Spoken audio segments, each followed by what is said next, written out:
all the laws and everything are the same, but it's the face of space flight today that is dramatically different. I'm so excited to be here this evening for this launch because you know, I was telling somebody earlier today, just the thought of having an all commercial crew, a crew of non-professional astronauts lift off from the same launch pad where Neil Armstrong and Buzz Aldrin left before they stepped on the moon is just flabbergasting. It's sort of it's the complete cycle of a tale to get us from where it was nothing but government to where now we can actually have an all civilian, all commercial flight where NASA's really not involved at all, other than being the host here at the Kennedy Space Center. And we're so thankful that you guys are able to host us. Now, if SpaceX were hosting you on today's mission, imagine if you were part of the Inspiration4 crew, what 2 or 3 personal items would you want to take with you? You know, I love listening to each of the crew members talk about what they took, and on each of my flights, my very first flight, as a matter of fact, since I didn't know whether there would be any more, I took a ring that had belonged to my mother. I actually wore a pearl cross that she had worn since she was a child because it meant a lot to her. And I took very personal items also. If I were to go today, I now have a 12-week-old grandson, so I would have to take something that belongs to him, young Walker Elias, and I have 3. I'm blessed with 3 beautiful granddaughters. So my guess would be that at least 4 of those items would be from the 4 grandkids today. You mentioned your grandkids. How do you imagine that the future of spaceflight might look whenever they are adults and possibly growing up to become astronauts themselves? Oh.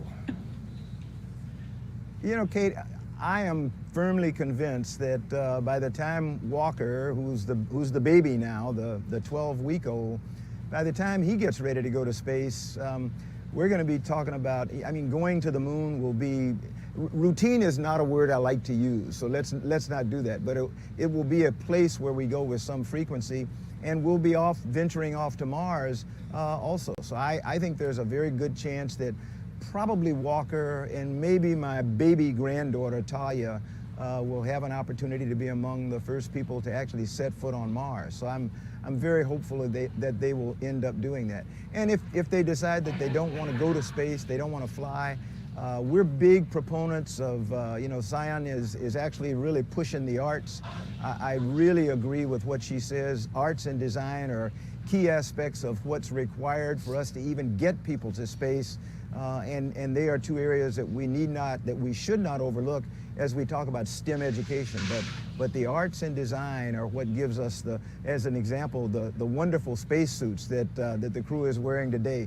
Some designer actually sat down and thought about that.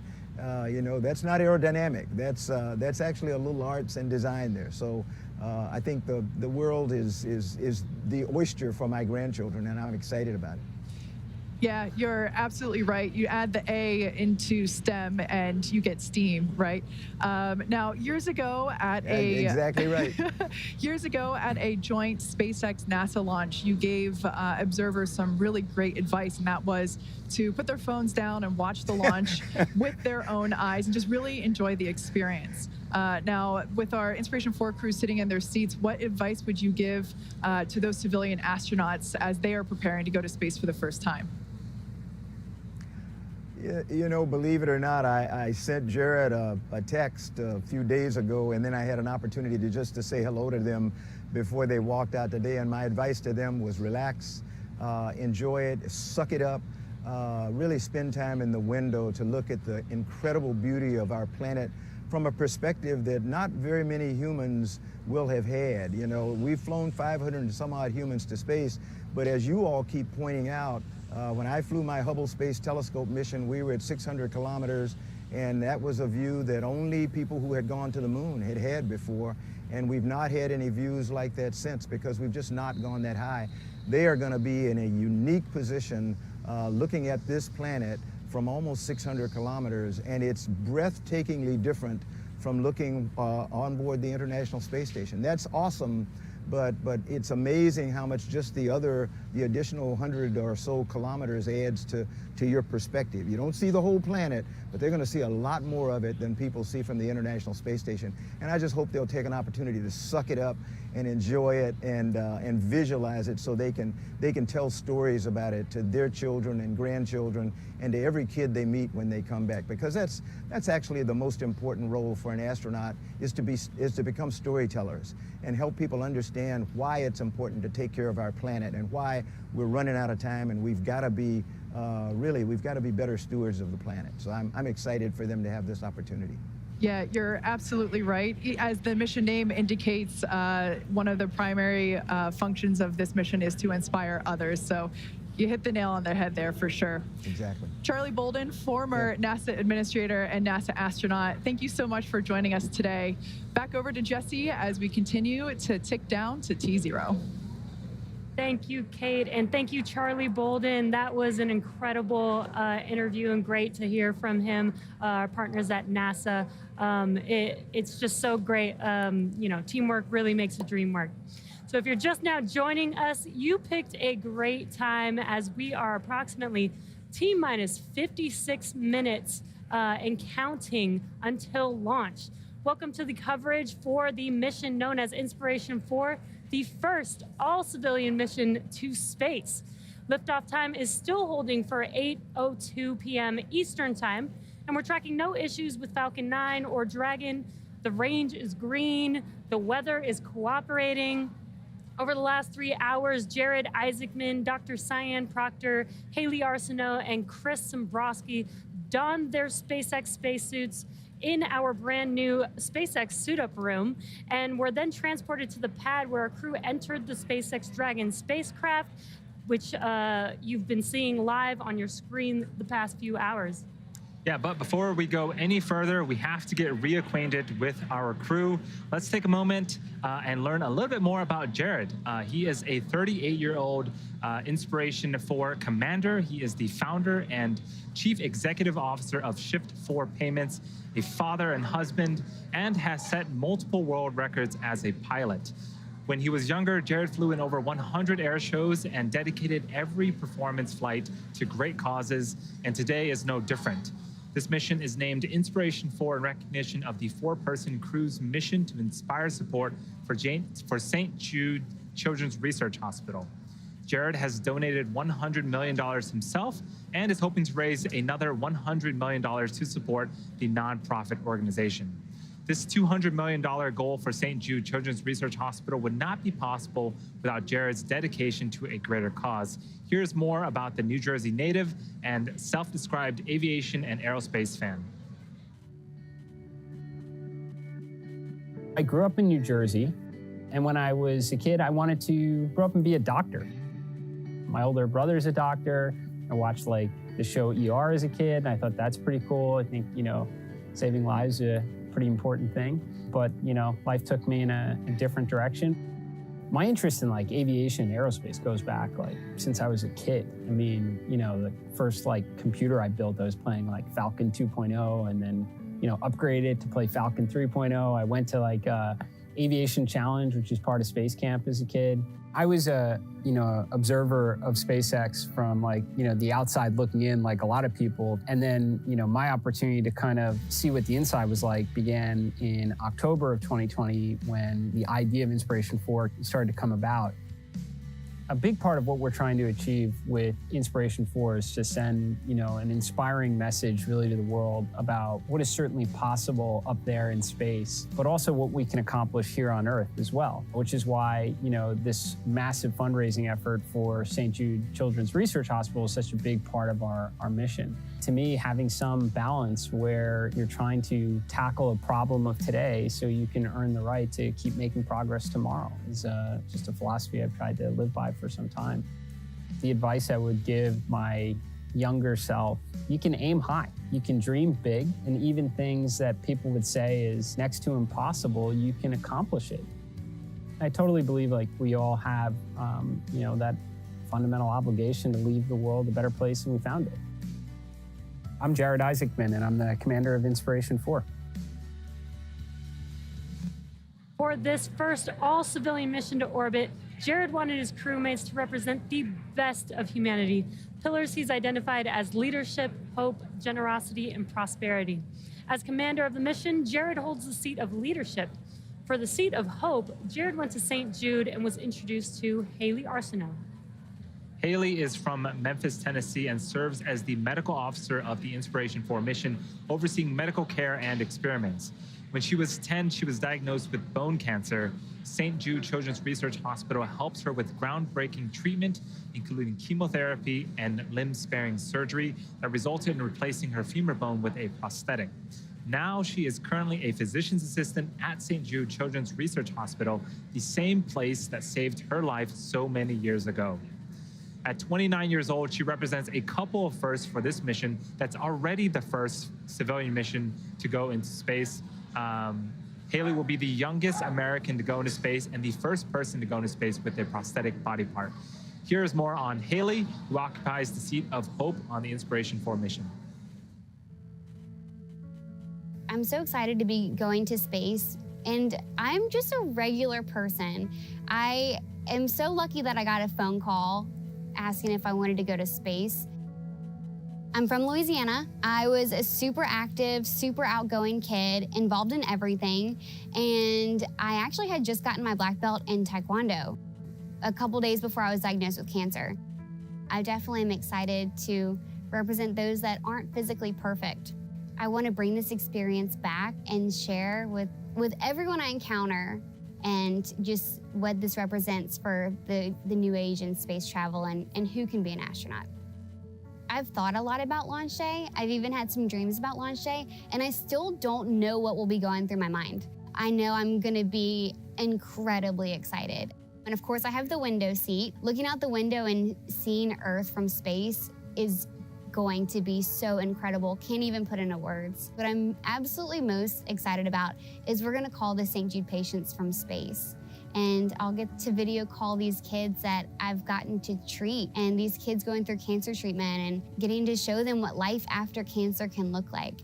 It's been incredible for me to watch how much this mission has already touched the kids at St. Jude and how much hope it's given them. I love this one little girl I talked to recently. She said, I can't wait to be an astronaut. Like, there was no if in there. She just couldn't wait for it to happen. I think that's what hope is. I am Hayley Arceneaux, Medical Officer of Inspiration4. As part of the effort to raise money for St. Jude, Jared decided to give away one seat to a person at random who donated to St. Jude's cause. That seat, the seat of generosity, went to Christopher Sembroski. Christopher Sembroski of Seattle, Washington is the mission specialist of today's flight, helping to manage payloads, science experiments, and communications to mission control. He is a 42-year-old mechanical and diagnostics lead at Lockheed Martin and a United States Air Force veteran. As an amateur astronomer, he grew up with a natural curiosity about outer space and even worked as a U.S. space camp counselor. He was awarded the seat of generosity after contributing to a special fundraising campaign for St. Jude Children's Research Hospital. Let's meet Chris, the Inspiration4. At 56.80, the propellant load go, no-go pole is now open.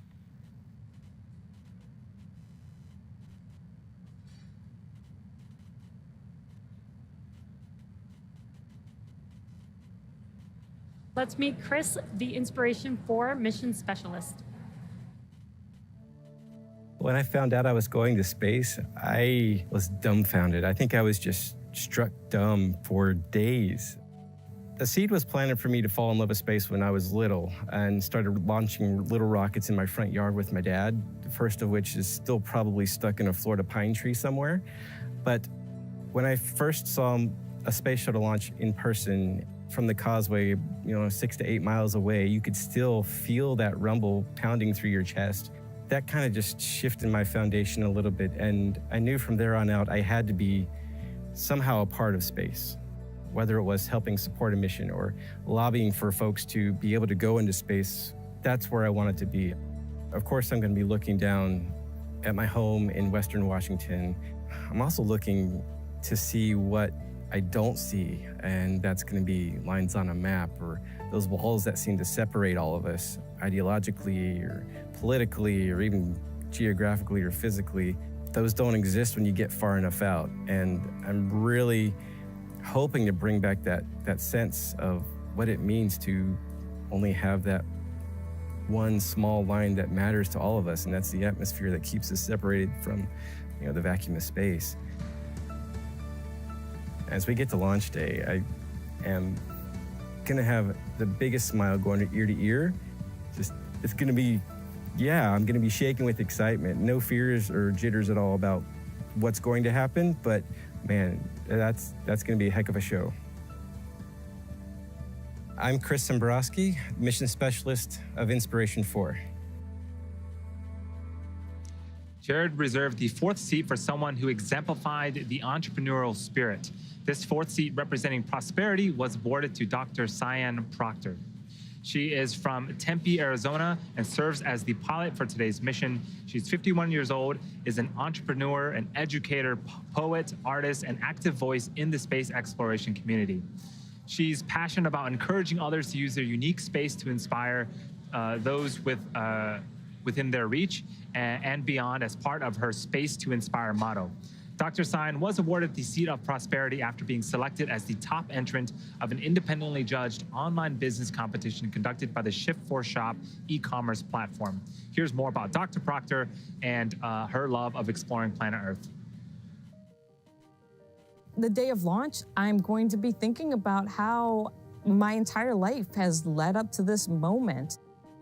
I was born on the island of Guam, and the reason why I was born there is that my dad worked for the NASA tracking station. And so I feel like space has always been a part of me.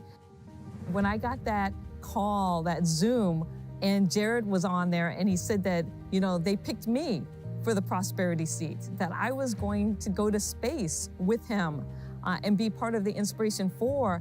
It really was like getting the golden ticket for Willy Wonka. Everything in my life finally came into focus, and I realized that it was all about this moment in time.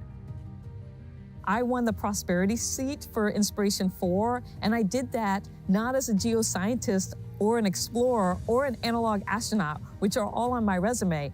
I actually won this as a poet and an artist. We are striving for that Star Trek generation, that idea of a just, equitable, diverse, and inclusive space, or a Jedi space. I'm gonna be the first Black female pilot of a spacecraft ever. And to me, that just blows me away. And I wanna encourage the next generation to dream that this is possible. And a Jedi space, that's what that's about. I'm Dr. Sian Proctor, and I'm the mission pilot for Inspiration4. Coming up on T-minus 45 minutes, we're waiting for the launch director to give instructions to the team. Complete, and the team is ready for crew access arm, propellant load, and launch. For non-urgent no-go conditions, brief the CE or LD, and they'll approve aborting the countdown. For urgent issues affecting the safety of the operation, operators shall call hold, hold, hold on the countdown net. Launch control will abort the launch auto sequence immediately and proceed into the launch abort sequence. At T-minus 10 seconds, launch control will be hands-off and relying on automated abort criteria for the remainder of the count. Operators advise the launch director whether structural breakup or fire is imminent or occurring per Dragon manual escape flight rules. In the event of a fire alarm, key operators will remain at their post while the alarm is evaluated. In the event that personnel safety is threatened, evacuate to the south-facing emergency exit, which leads directly outside. Launch control, you may proceed with arming the crew arm for movement. There you've heard the instructions and a great view from the camera on the fixed service structure looking down the crew arm. SpaceX team has been pulled. The 7 operators on Falcon 9 in firing room 4 at Kennedy Space Center have indicated they are go for propellant load of the Falcon 9 and launch. The crew is given a go. The Dragon team's given a go. We're moving into the next of the major steps, retracting the crew access arm. This will take a couple of minutes. We're going to follow that by arming the launch escape system, and then at T-minus 35 minutes, begin propellant load of the Falcon 9.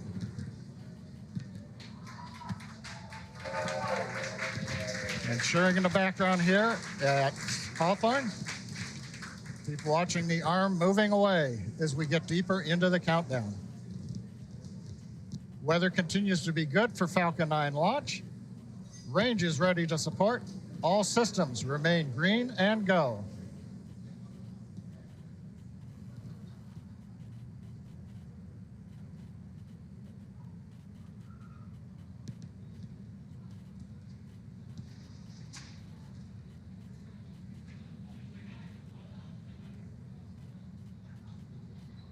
Arm continuing to move away. Once it's in position, we ought to hear the instructions to the crew to close and lock their visors, and then arm the escape system on the Dragon spacecraft.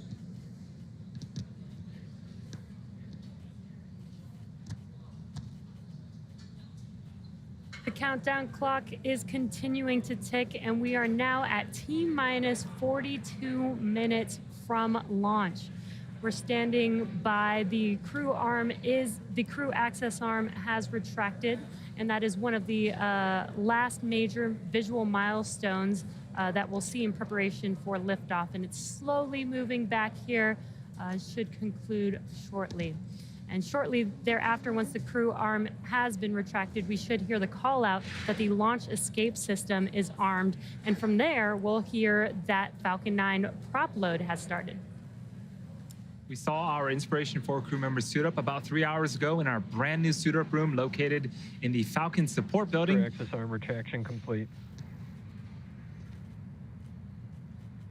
And that is good news. The crew access arm has finished retracting away from the vehicle. So the team suited up at... SpaceX, you are go for section 7 of 4.100. Close visors and arm the launch escape system.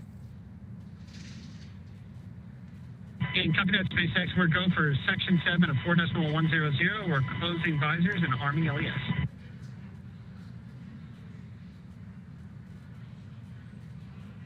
Okay, the next major step, you see the view of the crew inside the Inspiration4 capsule, closing their visors. Make sure they're locked and sealed. The next step will be arming the launch escape system. That's where the Super Draco thrusters are enabled. So if anything happens from here through the countdown or flight, Dragon has the ability to leave Falcon 9 and carry the crew into a safe recovery out in the ocean. We're waiting now for the call out. The launch escape system is armed.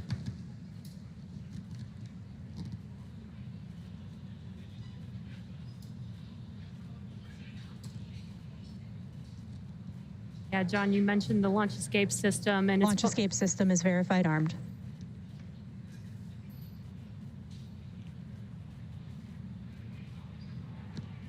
And there's that call out, the launch. Copy that, SpaceX. We're closing out 4.100.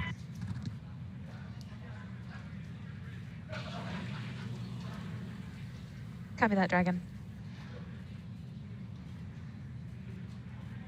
There's that call out. The launch escape system is now armed. And again, this is the first of its kind escape system to provide this escape capability all the way to orbit. You can hear the team here is getting really excited as we march towards T0. So the launch escape system, let's talk a little bit more about that. It utilizes the Super Draco engines that are installed into the Dragon capsule. There are 8 of them.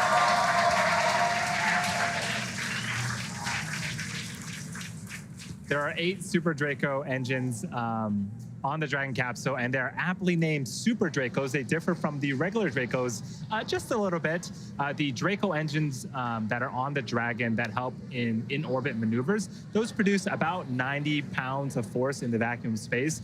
A single Super Draco engine produces 15,000 pounds of force. And so altogether, it produced over 120,000 pounds of force, and that is what is needed in case of an emergency to accelerate the Dragon capsule and crew away from any type of emergency. Exactly. And like you said, those Super Dracos are just super powered Draco engines. And the only time they are ever utilized is in that launch abort procedure. So we are not expecting to use them today, but we do take safety very seriously, and we take every measure possible to ensure that the crew has options and has an escape in the worst of scenarios. And like Jesse mentioned before, it's the first of its kind and provides an escape capability for the crew all the way to orbit. Yes, so that launch escape system is currently armed. Once in orbit, we actually disarm that, and we'll be relying only on the Draco engines from there on out. Yeah. Now, next up, we will be having prop load begin, and this is basically when when Falcon comes alive. We begin to load liquid oxygen and rocket-grade kerosene, also known as RP1, into both the first and second stages. Dragon is already fully loaded. The fuels for Dragon, the hypergulls, get fully loaded down the street from pad 39A a week or two in advance to launch. So it's already locked and loaded. Up next is the prop load for Falcon 9. One thing while we've got a moment, we were talking about Super Dracos and contingency aborts.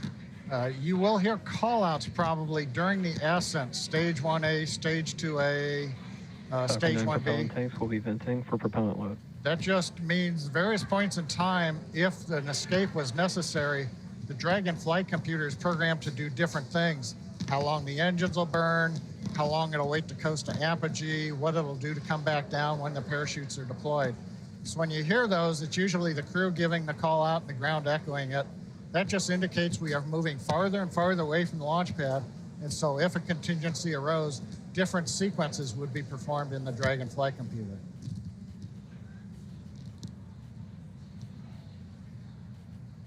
Right now, we're just 90 seconds away from the start of propellant loading. We're at T-minus 36 minutes, 26 seconds. Everything continues to look good for Crew Dragon's 4th launch with people. Today, the first all-civil mission to low Earth orbit. Now we should hear a call out right at T-minus 35 minutes when propellant load begins. Propellant loading will start on the first stage with liquid oxygen and RP1 kerosene fuel. We'll also begin loading kerosene fuel on the second stage. And it'll take us a little bit deeper into the countdown before we put liquid oxygen onto the second stage. And everything wraps up inside the last 10 minutes with the very last propellant finishing up at just T-minus 2 minutes. So there on your screen is the Falcon 9 rocket at pad 39A, and at the very top is the Crew Dragon capsule where the Inspiration4 crew awaits liftoff in just about 35 minutes. Again, if you're just joining us, this is the first all-civilian mission to orbit, AKA these are non-professional astronauts. They're people like you and me that are they're going to be going up to 575 kilometers, and they're going to be orbiting Earth there at that altitude for 3 whole days. So you can hear the voices in the background here that are getting a little louder. The excitement in the building here at SpaceX headquarters is certainly growing. Propellant load has started. Especially with that call right there. We're inside T-minus 35 minutes. We are right on time. Propellant load start call out has begun. The fill and drain valves for the first and second stage fuel tanks and the first stage liquid oxygen tank now coming open. Ground system pumps beginning to push the propellant into the Falcon 9. As we said, that'll continue all the way down to T-minus 2 minutes. We'll hear call outs and bring status as we go through the countdown. But currently, everything looking good at pad 39A for the launch of the Inspiration4 crew in just over 34 minutes. So our crews, like Kate mentioned, are at the top of the vehicle sitting inside of the Dragon capsule. Jared, Sian, Hayley, and Chris have been training for this journey pretty much ever since the announcement that they'd all been selected as crewmates for the Inspiration4 mission in March. What's super cool is that they are going through the same exact Dragon training as our NASA astronauts. In order to get to visit low Earth orbit, our teams at SpaceX have spent hundreds of hours teaching the crew about orbital mechanics, how to live in space and microgravity, and even running simulations of what a full mission would look like while seated inside of Dragon. Yeah, the Inspiration4 crew has completed numerous simulations, including a 30-hour and 12-hour end-to-end simulation in our Dragon trainer. They trained not only at SpaceX, but they also did a few other trainings, centrifuge training. They flew some fighter jets together, did some aerobatics in these jets, some flips, and experienced some real G's before this mission today. Yeah, they even got to pilot the jets themselves, which was super cool to see. They also completed a zero-G flight, which you can see them there, almost like superheroes. They even climbed Mount Rainier in Washington, which looks like a very difficult hike. Yes, I think during the docuseries, it was almost a whiteout condition, but they kept trekking along. It was almost 10 hours of hiking, 4,000 plus feet elevation, one of the serious hikes that you can do up in Washington. Yeah, some great team building, and they even signed their Falcon 9 booster that is sitting on the pad, and that is them with their signatures on the vehicle that they will be lifting off in just over 30 minutes from now. This team has studied nearly 100 different training lessons covering all aspects of the mission. At the end of training each week, the crew recorded video diaries of their experiences. In their own words, here's the crew talking about their various training over the last 6 months. Jared Isaacman here, Commander Inspiration4, and we're like 4 months and a day away from our intended launch date. This week was really intense because we had a lot of the systems. We got to go into the sim. Going through some CRM training and looking at what the mission overview is going to look like. Talked a lot about teamwork and the SpaceX culture. Week 2 of training at SpaceX complete.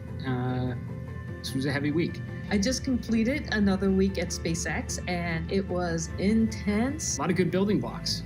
So you start in the beginning of the week with smaller things like losing comms to, okay, some circumstances are not so good, and then some get really bad where you have to, plan an emergency deorbit, which we initiate ourselves in that. But man, challenging. I didn't realize how much upper body strength I need, so I need to hit the gym the next couple of months and build up some more muscles. Today was my favorite day of training because today was the medical training day. Learn some more about some of the medical experiments we're going to be working with and helping to advance what we know about humans in spaceflight. We've all contributed all sorts of fluids now to the greater scientific cause. But the best part is we all got in our spacesuits together. We got to wear spacesuits, strap into the simulator, and feel like we were actually going to space. Hello again, Chris here, and it's August 2nd, 2021. 44 days from our launch here in September. Everything keeps going to plan, and it's been an incredible week last week, working with SpaceX teams down at Kennedy Space Center, and then back here in Hawthorne this week for some sims. This spacesuit that I got fitted for about 7 months ago, I actually get to see and try on and do a bunch of maneuvers in to make sure that it's comfortable and then I can move. And I am just so excited for this because, this is the spacesuit I'm gonna wear leaving the planet. I'm just so honored and thankful and grateful to be a part of this historic mission and a part of the SpaceX team. Y'all are working so hard to get to Mars and beyond. We want to provide great data, and we're really excited to be part of this. All right, well, thanks everybody for a fantastic time here in Hawthorne and also down at Kennedy. We've been doing training down there as well, so really appreciate everything you guys been doing. This is my final call here from SpaceX, so Rook signing off. So incredible to get an inside look to their training. Only 553 humans have been to orbit, and most of those traveled as part of government or country-specific missions. As a result, the research conducted on those missions, particularly as it relates to humans in space, is often only accessible by the country or government that conducted the research. Think about the possibilities if the data from all those missions could be made available to the broader science community for research. Inspiration4 is a step in that direction. The crew of Inspiration4 will conduct research in orbit that has the potential to improve human health here on Earth and for future space explorers. One of the cool things about this mission is that all biomedical data collected during the mission, things like heart rhythm and rate, blood oxygen saturation, among other things, will be accessible for research. And to that end, SpaceX and the Inspiration4 crew are partnering with TRISH, the Translational Research Institute for Space Health, to collect data and biological samples from the crew before, during, and after this historic spaceflight. Part of NASA's Human Research Program, TRISH is a virtual institute that finds and funds disruptive science and medical technology in order to reduce health and performance risks in space explorers. Yeah, we saw Kate with Diana earlier putting on some really colorful sunglasses. They're not really sunglasses, but it was an experiment about how do we understand motion sickness and sort of the ups and downs in space. That is something I'm super excited about because I get a lot of motion sickness here, and so I'm hoping that it helps a lot of people. Yeah, it was really cool to see firsthand some of the equipment that the crew has in their cargo hold. Like we've said before, this is a science mission in addition to it's a 3-day science mission basically. And one of the other things that Diana showed us was the ultrasound reader and how the intracranial fluid changes while you're in space. So lack of gravity essentially means that instead of the fluids in your body being concentrated towards your feet, they kind of they equalize towards your head, which can affect vision. And they are planning to use that ultrasound reader, which they just plug right into an iPad to do readings live inside Crew Dragon of their eyeballs while they're in space for 3 days. That was so cool to see. Yeah. In addition to all the awesome science going up on today's mission, the Inspiration4 team is also using this mission to bring awareness and help fundraise for St. Jude Children's Research Hospital. The Children's Research Hospital opened in Memphis, Tennessee in 1962, and ever since has been committed to finding cures for kids with cancer and other life-threatening diseases, regardless of their socioeconomic status, race, belief, or ethnicity.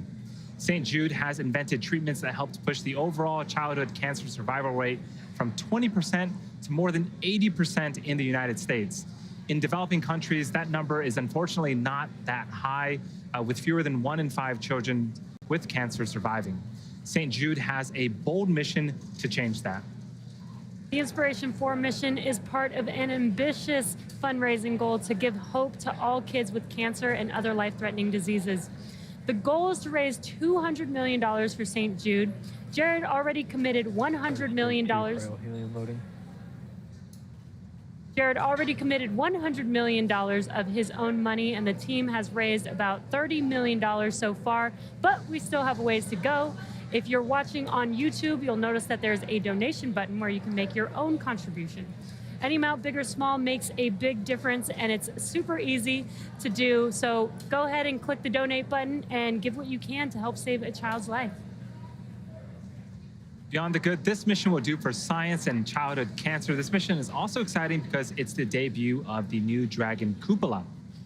I think we have some footages here of the cupola. It is going to be the largest continuous window in space ever by a factor of 2 and has over 2,000 square inches of viewing area.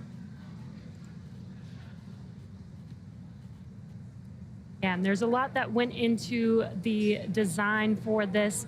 This is going to outer space, so it needs to be designed and tested for, all the loads that it will see while it's out in space. It's a great view to look out of, but it also needs to act as a fully functioning portion of the spacecraft.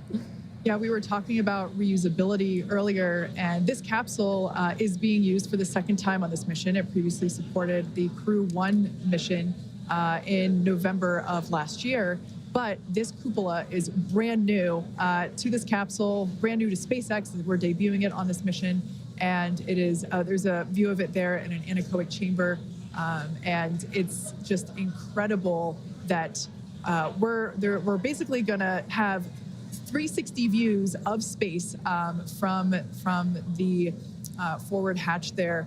of the Crew Dragon capsule. And this is an animation showing how its position in Crew Dragon is a little different. So Crew Dragon used to dock autonomously, or does dock autonomously to the International Space Station, that port there being underneath the nose cone, and that was removed, and for this mission is now replaced by the cupola, as we just saw. So super cool new piece of hardware that I'm so stoked to see launch here. As we await T0 in about 23 minutes, the ground operations teams are doing a series of system checks to make sure both Dragon and Falcon 9 are ready for launch. Let's take a look at what the Ascent portion of the mission will look like. Once we hit T0, we will watch Falcon 9 and Dragon lift off from historic launch pad 39A and make their ascent. At about 50 seconds into flight, Falcon 9's engines will throttle down to help pass through the period of maximum dynamic pressure on the rocket, or what we typically refer to as max Q.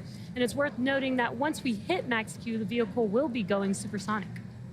Once we are through the period of maximum dynamic pressure, we can throttle up our Merlin engines again.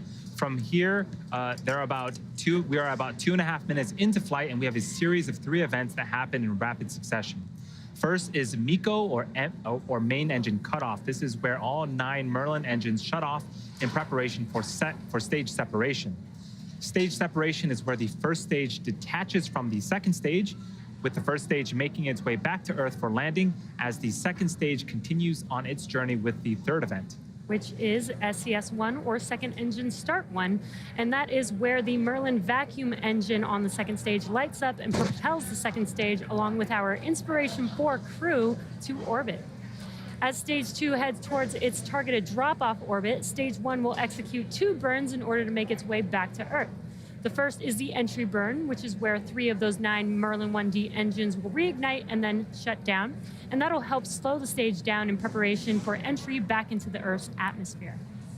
While the first stage is heading back to Earth, the second stage will cut off its 1 Merlin engine that was ignited right after stage separation. Once this happens, we will wait for confirmation of a good orbital insertion. About 90 seconds after Dragon gets into orbit, Falcon 9 will land back on Earth. The landing burn, a single engine burn, will bring the vehicle speed down rapidly in order to land on the drone ship about 9.5 minutes into the mission. While Falcon 9 first stage is landing, Dragon is preparing to separate from the second stage. At about 3 minutes after the second stage gets into orbit, we should have a great view of Dragon with its 4-person crew drifting away from the second stage. Once Dragon is a short distance away, it will begin checking out its Draco maneuvering thrusters to make sure Dragon continues to increase separation distance from the second stage. It's getting very exciting here in Hawthorne. The nose cone deploy sequence will initiate just before T+12 minutes and end around the T+15 minute mark. We do expect to see our first glimpse of the Dragon cupola in outer space at this time. We've just heard it. T-minus 20 minutes, 5 seconds counting. Stage 2 fuel load is complete. Now we're under 20 minutes to liftoff. Been a wonderful day for today's Inspiration4 mission, the first all-civilian mission to space. And if you joined us earlier in the broadcast, we had a pretty important question for the Inspiration4 crew that remains unresolved. For those of you who missed that, here's your chance to weigh in. If I had to choose between Star Wars, Star Trek, and then one of my other favorites is Stargate, SG-1, I would rather trek across the universe than fight my way. I've heard, are you a Star Wars guy? Are you a Star Trek guy? Those used to be true. I really think I'm a Battlestar Galactica guy, to be honest. There's no question it's Star Wars. I'm a Star Wars fan, for sure. I would say that if I had to guess, it's a split crew between Star Wars and Star Trek. I don't know if anyone else would have dropped Battlestar Galactica. I don't know on that one. Can't beat Captain Adama. I think Jared is Star Wars. Sian is Star Wars. Chris is the wild card, but I think he's Star Wars. Oh, Jared is definitely Star Wars. I think Chris is probably Star Trek, but I'm not 100% sure. And I would think that Hayley, she's the youngest, so I think maybe Star Wars. I think Star Trek is too old for her. Oh, I'm Star Trek all the way. I wanted to be Bones. I kind of am a medical officer, so. I don't know if we're like completely unified around that. I mean, there is other, sci-fi, spacey stuff that comes before Star Trek. Okay. They don't know they're wrong. Like that just they'll learn that over time. Like. I like Jared's last little comment there. They don't know they're wrong. When you're the commander of the mission, I wonder what your vote counts. Just under T-minus 18 minutes, everything continues to go well. We're getting ready to start LOX loading on the second stage. That'll bring us another step closer to launch at 8:02:56 p.m. Eastern Daylight Saving Time. Falcon 9 is going to take Dragon into its orbit of about 190 by 575 kilometers. Shortly after that, we will raise Dragon's orbit to 575 kilometers in a circular orbit, higher than the space station, higher than the space telescope. For 3 days, a series of amazing views that Jared and the team should have looking through the windows and the cupola up there on the Inspiration4 Dragon. This crew will see about 15 orbits a day at this altitude. They'll get to experience 15 sunrises and 15 sunsets, which should be pretty incredible. And just as a comparison, John mentioned the International Space Station is going to be a little bit lower than where this crew is going to. Because the International Space Station is closer, it takes a little less time to orbit the Earth, so they see 16 orbits a day, relative to what this Inspiration4 crew will see will be 15 orbits a day. I do want to comment on what we're seeing on screen. This is the Falcon 9 rocket. Stage 2 LOX load has started.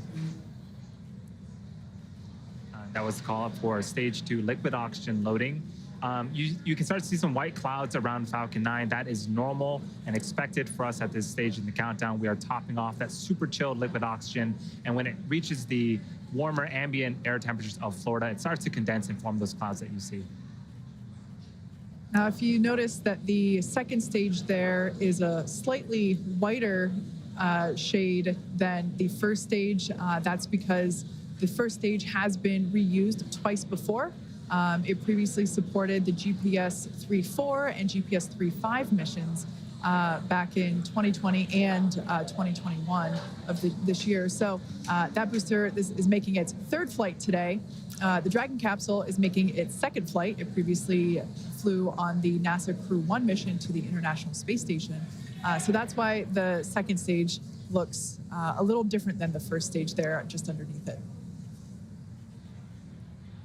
Again, if you're just now joining us, you are tuned in to the first all-civilian mission to orbit known as Inspiration4. It's getting very exciting here. We're just a little over T-minus 15 minutes from T0. And we started covering the action at T-minus 4 hours with the crew walking out of Hangar X. They made their way over to the Falcon support building where they got suited up. And then we saw them hop in the Teslas, ride up to the pad, go up the fixed service structure and walk down that lit crew access arm that we see there connecting Falcon 9 to the tower. And it's hard to believe that we're now under 15 minutes before launching the first all-civilian mission to orbit. Again, these are 4 non-professional astronauts.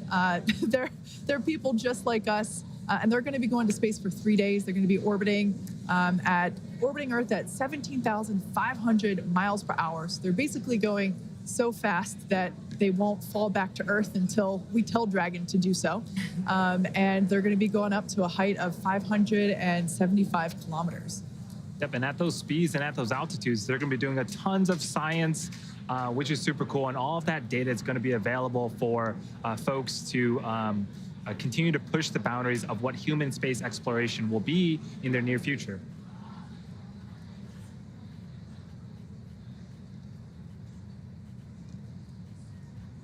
So that's a live view of Falcon 9 with Crew Dragon for the Inspiration4 mission sitting on top.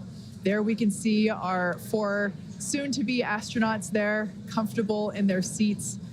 Throughout the day, we have seen a lot of camaraderie, a lot of joking, and I imagine that things are starting to get a little more serious. They're really focusing in on the task at hand, which is going to space in just a little over 13 minutes.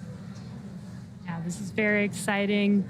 If you've been following along, they do have a Netflix documentary following their journey all the way up until this point.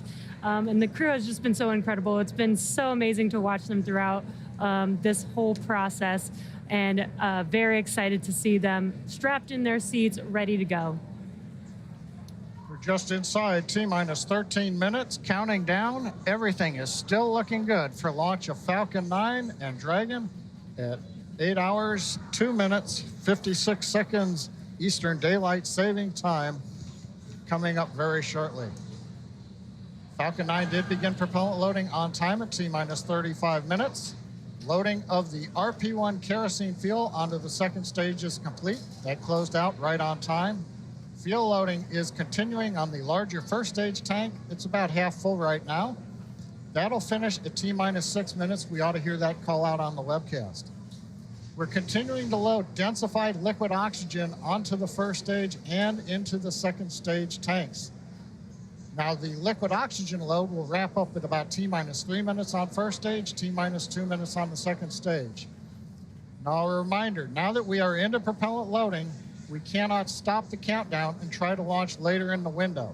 So if a problem arises that requires holding the countdown clock, those dreaded words, hold, hold, hold, we don't want to hear, we would have to scrub for the night and try again. We have a launch opportunity tomorrow just a little bit later if conditions allowed. In addition to the Falcon 9 being go, the range is go. Weather, we've had great cooperation out of the Florida weather, both ground level, upper altitude, and around the world at the contingency landing sites. On the Dragon spacecraft, Dragon mission director and that team has reported no issues. They've done their communications checkouts. The crew access arm that you can see is retracted away from the Dragon spacecraft. We armed the launch escape system on time. And on the right-hand side of the monitor, you can see the 4-person crew strapped in, and they are ready to go. Coming up in about a minute, we're going to get final instructions to the crew at T-minus 10 minutes. They're going to configure their crew displays for launch, and that's a setup that'll give the crew insight into how the launch is proceeding, and it'll provide updates on vehicle health. Then we'll get a little closer at T-minus 5 minutes. We'll be into terminal count for the Dragon spacecraft. Dragon will go to internal power. We'll hear continued callouts on the countdown net as we get close to 0 and a liftoff. Now, next major event coming up right now, T-minus 10 minutes, as I said. Dragon will get its final instructions. We will also do a final series of checks of Falcon 9 telemetry against a preset limits. Make sure that all systems are go, and then we'll be moving from there into the closeouts on propellant, chilling into the engines to get ready for engine ignition down at about T-minus 2 seconds. Let's listen in on the countdown net for a minute.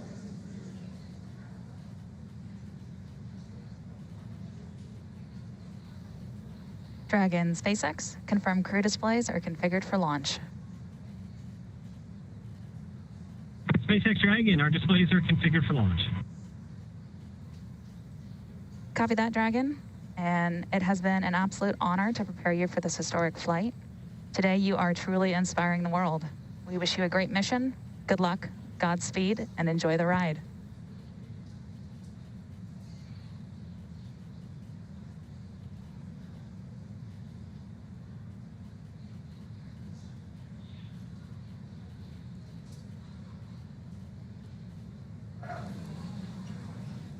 So, Kate, it looks like we passed through another event, the T-minus 10-minute call up to the crew to reconfigure. That final message from the ground team as they get ready to have Inspiration4 team inspire the world. On the Falcon 9 side, we're doing the last T-minus 10-minute checks. And the next major event coming up, I think you've got that event. Yeah, I just want to note that was SpaceX Core, which stands for the Crew Operations and Resource Engineer. That was the voice of Sarah Gillis. and she is basically the primary resource to the crew. We can see some excitement there on the right-hand side of your screen as the crew, I think they're really starting to realize that they're going to space in under 10 minutes. Now, the next major event that we have coming up will occur at T-7 minutes. You'll hear the call out for engine chill.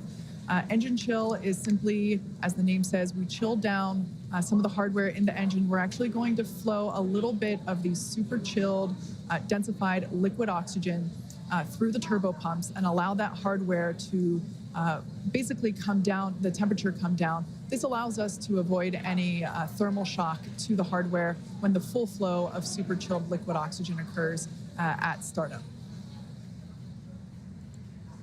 So there on your screen, Dragon Resilience with the Inspiration4 crew strapped in their seats there at the top of the rocket.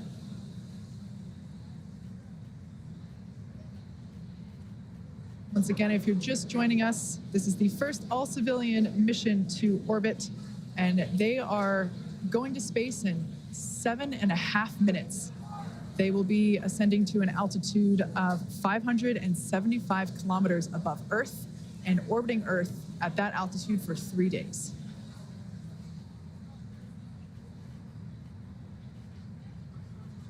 There's that crew there on your screen. On the far left seat is Chris Sembroski. Next to him, Dr. Sian Proctor, the pilot. Next to her to the right, Commander Jared Isaacman. And to the right of Jared, Hayley Arceneaux, the medical officer. Stage 1 engine chill has started. All right, there's that call that Stage 1 engine chill has started.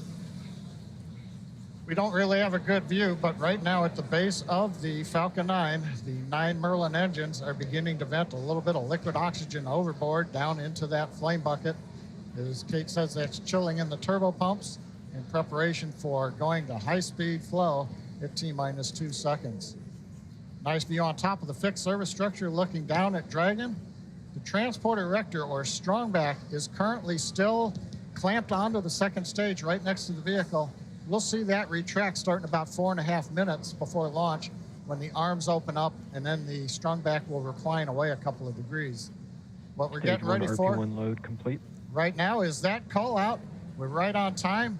The fuel load, the RP1 kerosene, refined petroleum 1, rocket propellant 1 grade, is loaded onto the first stage.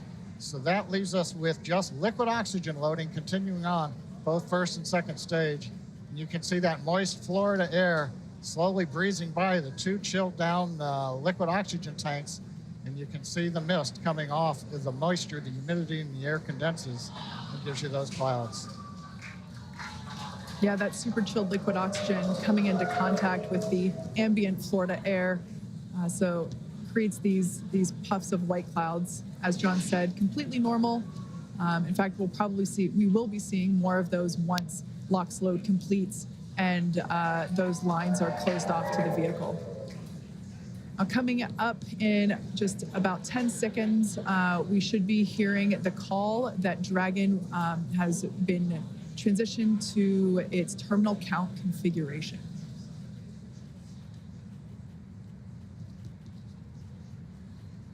Dragon has transitioned to configure for terminal count. Falcon 9 tanks are pressurizing for strongback retract.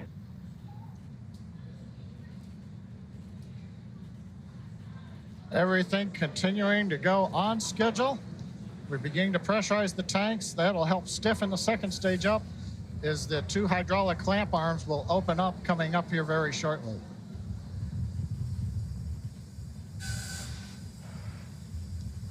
Strongback is lowering.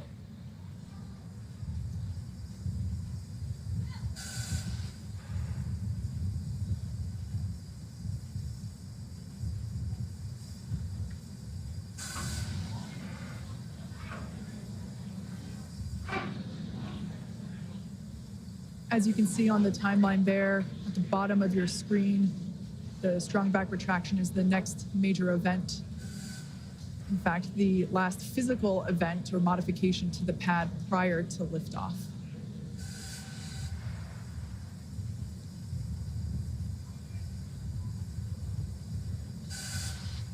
Falcon 9 is nearly fully loaded with almost 1 million pounds of liquid kerosene and liquid oxygen. That liquid oxygen is what we see venting there, those white clouds. All right, there on your screen, you can see that the strong back is beginning to retract. And Kate, that strong back will move back just a couple of degrees you see here.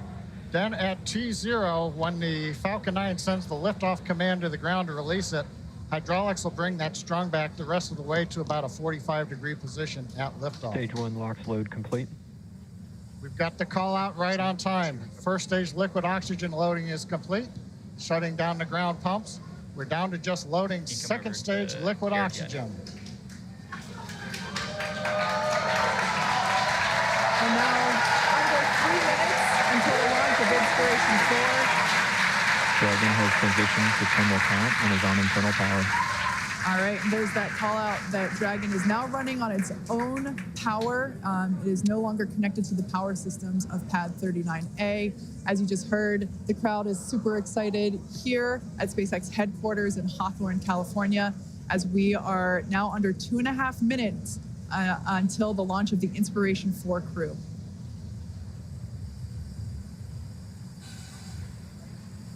That crew there can be seen on the right-hand side of your screen, buckled in and ready to go.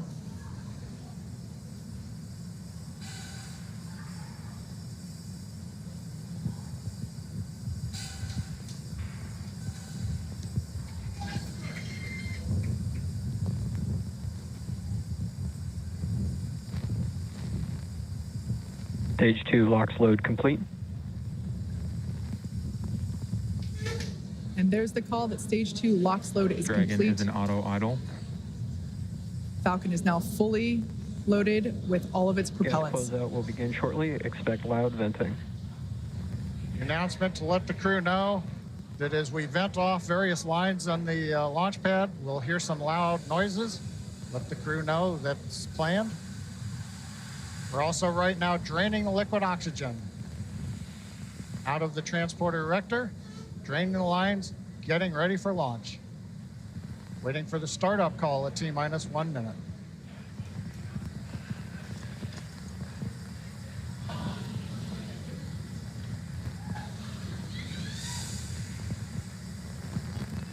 FPS is on. Falcon 9 is in startup. And control. Dragon is in countdown.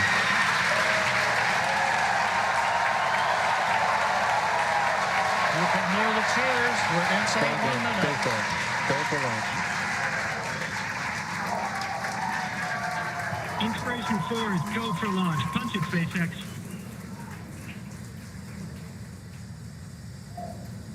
Commander calling down. 30 seconds. Punch it, SpaceX.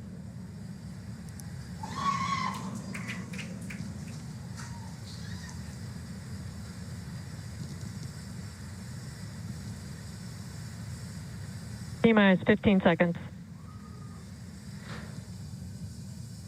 10, 9, 8, 7, 6, 5, 4, 3, 2, 1. Ignition. And liftoff. Perfect Jude. Go Dragon. Go Falcon. Godspeed Inspiration4. Copy 1 Alpha. Vehicles pitching downrange.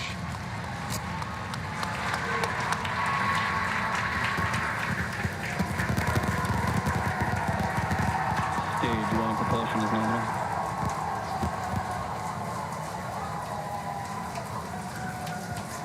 T plus 30 seconds.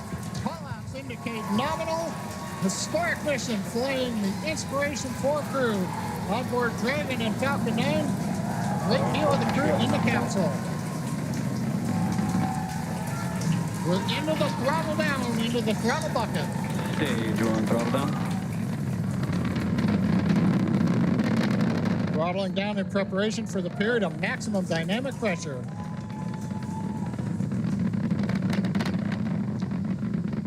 A minute into flight. Falcon 9 is supersonic.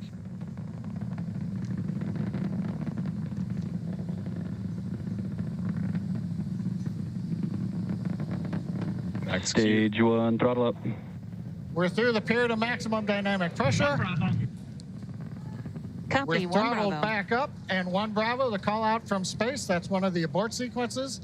That is a nominal call. Everything continues to be good.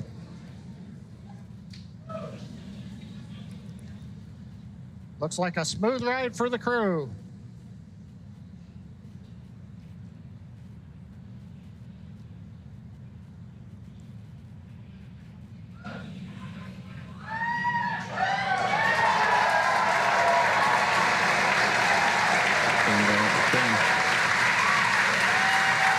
Okay, we heard the call out. MVAC-D is chilling. We're beginning to get the turbo pump ready on the second stage engine for ignition. We're passing through 3 G's acceleration. Everything continues to look nominal.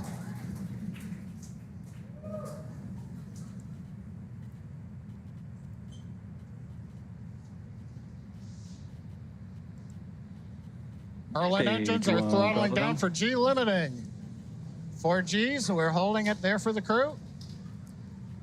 Major event coming up will be main engine cutoff, followed by stage separation, looking at the second stage engine nozzle, and then ignition of the second stage.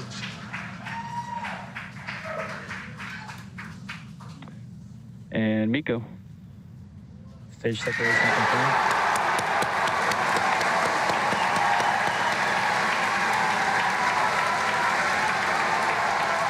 Ignition. Copy, 2 and 1. There we heard the call, and you can see on your screen there on the right-hand side that the second stage has ignited. That's the MVAC engine. I'm sure the crew felt another kick in the G's there as it ignited. Officially, the Inspiration4 crew are now on their way to space. First stage booster there on the left-hand side of your screen is making its way back down to Earth. The grid fins have popped out to assist with the steering. It will be making a landing attempt on our drone ship. Just read the instructions, which is parked out and holding position in the Atlantic Ocean. Yeah, so we have a couple of views on Acquisition screen. of signal, Bermuda. As Kate mentioned, the left-hand side is a view from the top of our first stage looking down. That has already separated from the second stage, and it's making its way back to Earth. The velocity of the first Dragon stage SpaceX, trajectory nominal. is being tracked on the bottom left-hand side of your screen.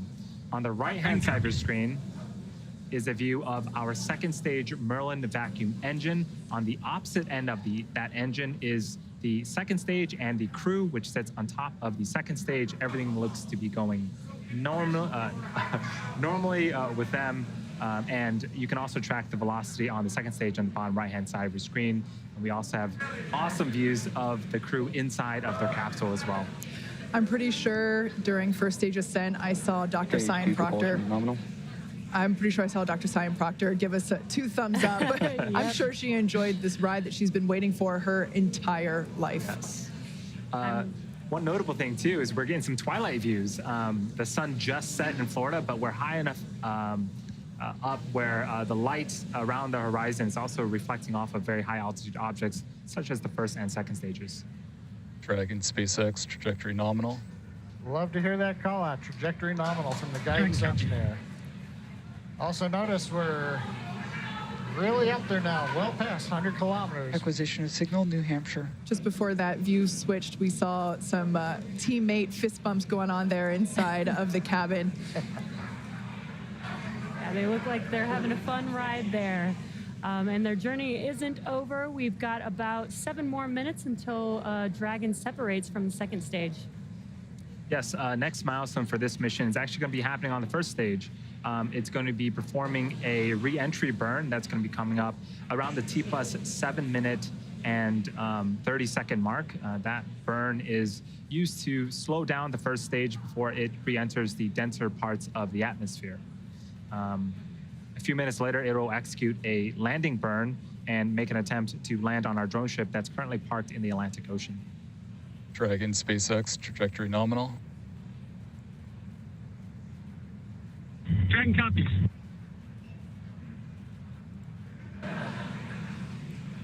So far, sorry. I was just going to say, so far, everything looking great for the Inspiration4 crew. Hearing that everything is proceeding nominally there with the second stage, which is what you see on the right-hand side. Stage 2 propulsion is nominal. I was just going to say that MVAC engine we just heard now is looking nominal.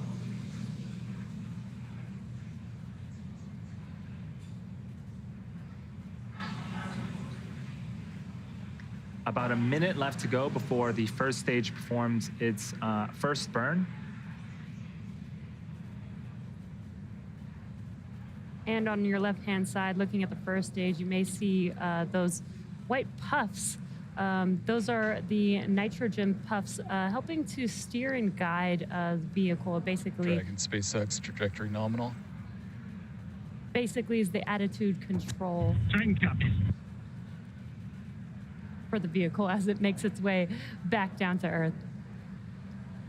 There's the crew on the right-hand side of your screen. I think I see some more thumbs up there. Dr. Proctor is clearly excited that she's finally in space.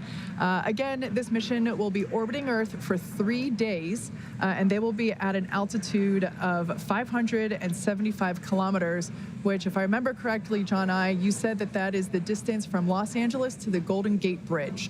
There you go. They're going to get there a lot faster. Stage 2, FTS is saved. Right now.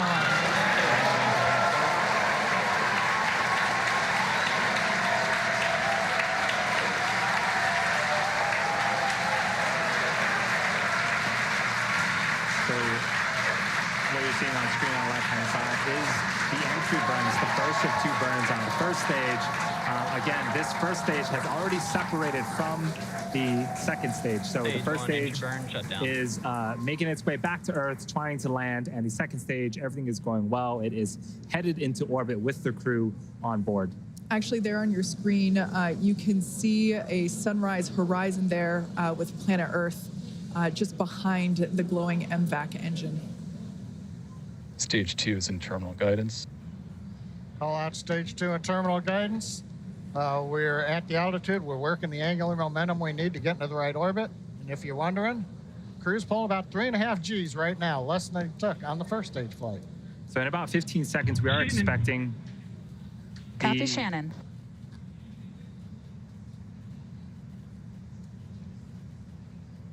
We are expecting throttle down.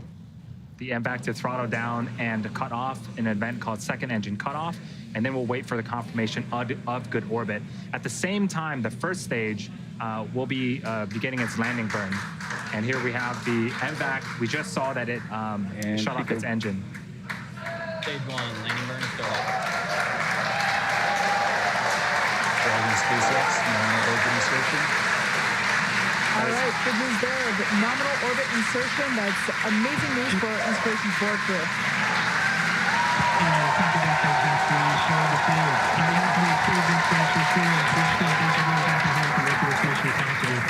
We were just carried right to the doorstep of an exciting and unexplored frontier. A few have come before and many are about to follow.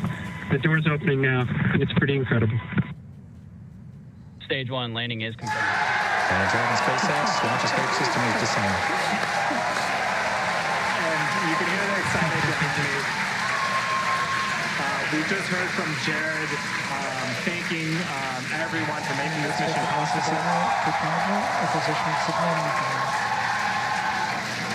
The Dragon capsule and crew are in a nominal orbit.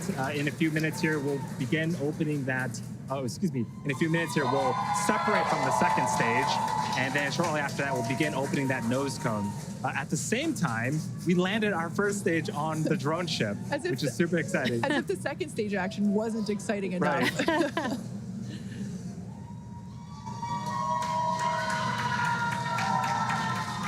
So there's that MVAC engine, like we mentioned before. It has already shut down in an event known as second engine cutoff.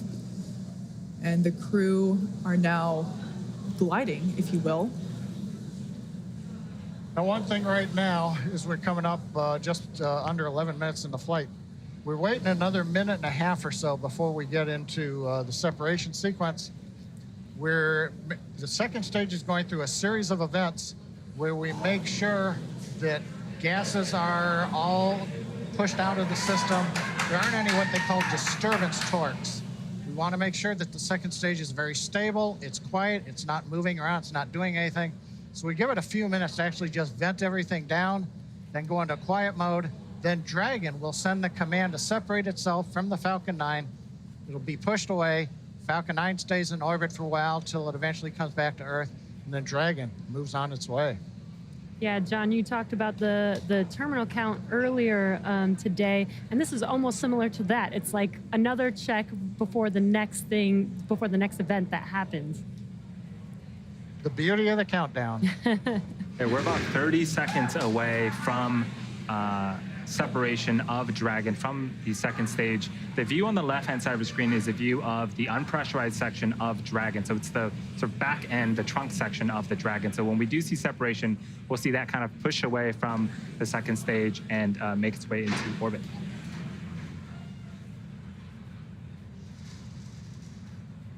Once again, the Inspiration4 has lifted off from pad 39A. They are now in orbit around Earth, and there you can see on your screen. Dragon separation confirmed. So that is the Dragon trunk. Dragon, on behalf of the Falcon 9 team, we gave you a great ride to orbit. Enjoy your time on orbit, and we look forward to you flying again with SpaceX. And copy that, Garrus. We really appreciate everyone's help back in LCC. That was the voice of SpaceX Chief Engineer Bill Gerstenmaier communicating with Inspiration4 Commander Jared Isaacman.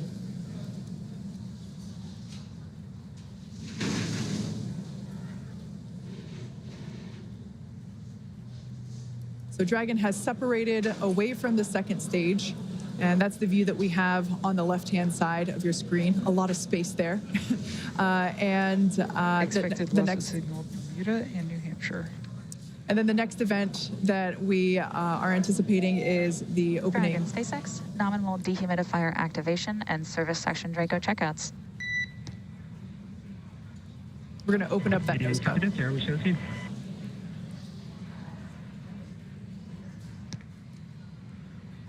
So we heard the call out, nominal Draco checkouts after separation.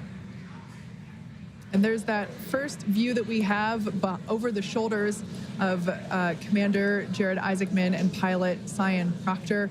Dr. Sian Proctor is on the right-hand side, and Jared is on the left-hand side. And this is their dashboard for the next 3 days. These touch screens provide them all of the telemetry and data and information about the systems on board Dragon that they can interact with while on orbit.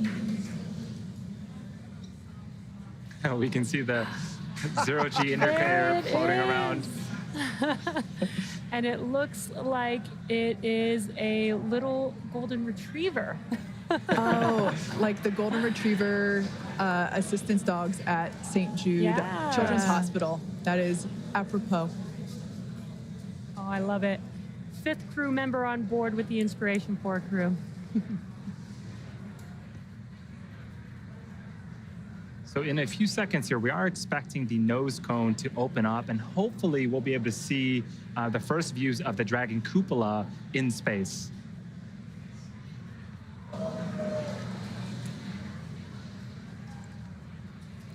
There we can see that they have just opened up their visors.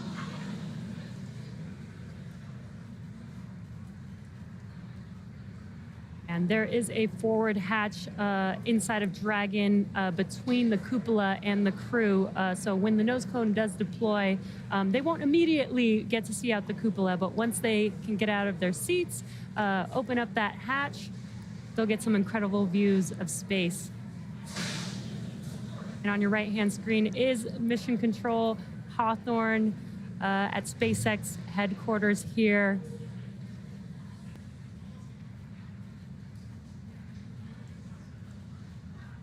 Once again, the cupola is the observation dome that was installed. It's brand new hardware to this mission.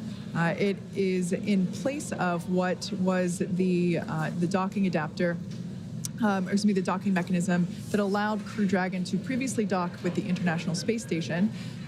Due to the fact that the space station is not our destination today, we were able to pull out that docking mechanism and insert the cupola, which will basically provide a 360 view of space for our passengers inside Crew Dragon Resilience here, which I cannot wait for our first views of the cupola. You know, everything that we've seen on the ground here, it's just incredible. And, to see it actually in action with those 360 views is going to be breathtaking for us. I can't even imagine what it might be like to actually experience it in person.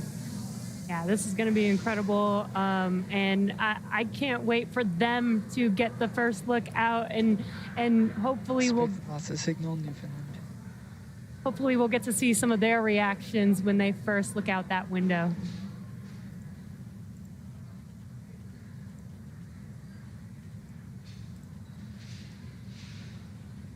Yeah, so if you are just joining us, this is the Inspiration4 mission, the first all-civilian crew into space. The team had a nominal ascent out of Pad 39A in Kennedy Space Center and are currently in orbit around the Earth.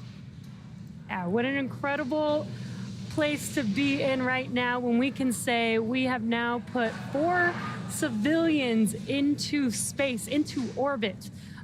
It's been an incredible journey for us to get here. We didn't do this alone. There's a lot of history working with our partners, NASA, to get us to this point. A lot of efforts with reusability and reflying vehicles, which we've seen on this mission particularly. We've reflown the booster 3 times. Dragon, we flew for a second time here. First flew on Crew 1 last year. And now Jared, Sian, Chris, and Hayley are out in space. Yeah, it's pretty incredible. Just the fact that these are normal, regular people, non-professional astronauts, and they're now in space. And Acquisition signal, Okanger. And it's just wonderful to know that the access to space has opened up. I believe in the note that Jared relayed back to ground. He said that the door is wide open and the view is spectacular. Of course, they can't quite see out through the dome just yet, as we mentioned before. But metaphorically, it must be an incredible feeling to be on board Crew Dragon at this moment. I bet everyone's super jealous of Hayley and her window seat right now. Right. She could just turn to her left and see everything. Chris Also has one, yeah. Speaking of window seats, we are approaching the coast of Ireland. We're 249 kilometers up, so we're heading from the 200 kilometers where we injected to 575, and then we'll begin circularizing the orbit. But more importantly, we got into contact with the ground station in England, and they confirmed the nose cone is open. Amazing. So another major event, the hooks that hold it down have opened up, and then the nose cone deploys itself up on its actuator. So that exposes the cupola, and we're going to see if we might get any kind of view here before we sign off. Yeah, and as you mentioned, we aren't going to the International Space Station. We're actually just going out into space, into orbit. So they will be doing a couple burns. Another one will be, or the first one will be 45 minutes into flight, and then another 90 minutes into flight, and that'll take them to their final orbit of 575 kilometers away from Earth.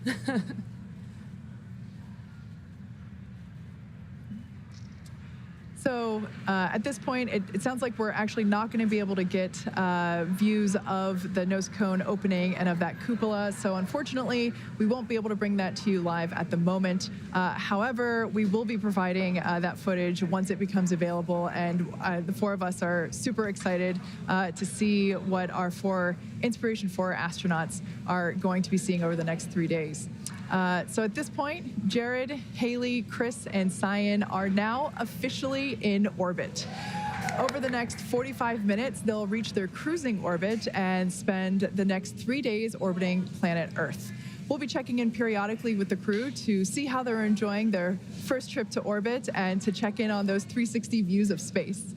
If you are curious and want to know where Dragon is at orbiting the Earth, keep tabs on the mission with the Follow Dragon tracker on SpaceX.com. Yeah, and stay on top of any potential live events that we might be able to have with the crew while they're out in orbit by following us on social. And finally for today, the thank yous. Kennedy Space Center, the Eastern Range for the support getting us through the countdown, the FAA for launch approval, and of course the Inspiration4 crew for their confidence in SpaceX, getting them into space today. And finally, thank you to everyone who is logged in to watch our webcast and donated to the St. Jude Children's Hospital. With that, we wish you a good day.